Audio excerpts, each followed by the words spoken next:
السلام عليكم. باوشی ئالان بەڵێ فەرموو. عەلەیکم السەلام و ڕەحمەت الله. باوکی ئالان برا شیرنەکەم، محمد سجاد بن باشي. خی گەورە سەلامەتیان کە باوکی ئالان، سوپاس دەکەم. مامۆستا گیان فەرموو.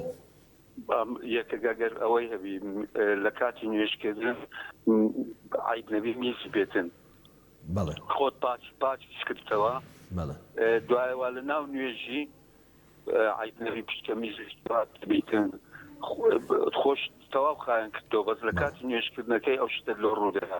بەڵێ وایە پرسیارێکی جوانە بەسەر چاو کە باوکی ئالان ئینشاڵڵا لەسەر ئەو بابەتە قسەت بۆ دەکەم. پرسیارێکی زۆر جوانە، زۆر کەس هەیە ئەو کێشەیە هەیە، ڕاستە.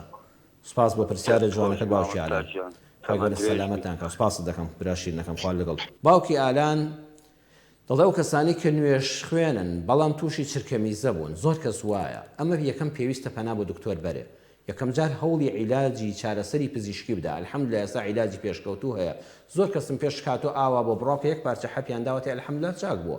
واتە کەسەکە کە ئەهلی عیبادەت و نوێژە الحەمدولیلا، بەڵام تووشی گرفتاری ئەم چرکەمیزە بووە، لەسەر ئەو ماوەتەوە تەواو خۆی پاک کردوێتەوە، دەستنوێژی گرتووە، دێتە سەر نوێژەکە و یەکسە سێکات دڵۆ پێمی ساتە دەرەوە، ئێتە دەسەڵاتی تۆ نییە.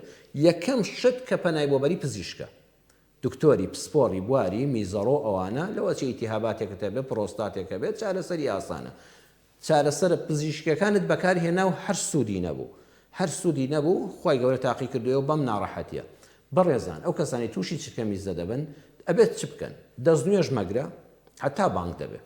نوێژی نیوەڕۆیە دەستنوێژ لە سعات 11 مەگرە، 12 و 25 دقە لە هەولێرە بانگ دەبێت، 12 چارێک لە سلێمانی بانگ دەبێت کە بانگیدا گوێت لە ئەڵڵاه ئەکبەری بانگ بوو لە مۆبایلەکەتەوە، لە تەلەڤیزیۆنەوە، لە مکەبەرەی مزگەوتەوە، بڕۆ دەستنوێژەکەت بگرە، جلی ژێرەوە دادنی خۆپا دەکەیەوە، ئەوەی جلی ژێرەوە دەگۆڕی کە دەزانین، دەستنوێژەکەت بگرە، وەرە سەر بەرماڵەکە، یەکسەر خۆت تاخیر مەکە، یەکسەر وەرە سەر بەرماڵ نێتمە چوارکە نوێژی نیوەڕۆ دەکەم ئەڵڵاه ئەکبەر، وتت ئەڵڵاه ئەکبەر و دڵۆ پێمی ساتە خوارەوە، حەز دەکا بە لێشاو میز بەسە بەرماڵەکە بێتە خوارەوە، نوێژەکەت مەبڕە برام، تازە تۆ پێویست ناکە خۆت عەزێت دەیت.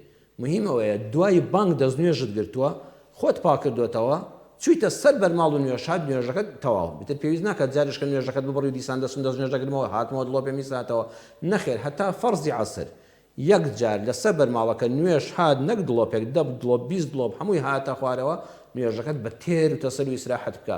بۆ نوێژی عەسر جارشکە خۆت پاکە و جلەکانی ژێرەوەت بگۆڕە، بەئیزنی خی گەورە و جلەی کە لە ژێرەوە لەبەر دەکرێت، ئەگەر دای نەدابوو بۆ سەر شڕواڵ و پانتۆڵەکەت ئەوانی کە پێویست ناکە، هەر جلەکەی ژێرەوە کافیە بگۆڕی، ئەو پارچە قوماشەی کە لە ژێرەوە لەبەر دەکرێت بیگۆڕە، و فەرزی عەسریان مەغریبیش بە هەمان شێوە دەستنوێژ مەگرێت تا بانگ دەبێت، لەسەر بەرماڵ میز هاتە خوارەوە، نوێژەکەی تۆ بۆ ئەو کەسانی تووشی ئەم چرکەمیزە بوون هەر دروستە و پێویست ناکە نوێژ ببڕن و ڕاکەنە دەرەوە و دیسان دەستنوێژ بگرنەوە، دیسان بڕۆنەوە. خی گەورە لەم دینەدا شتێکی لەسەر واجب نەکردوین کە مای ناڕەحەتیمان بێ.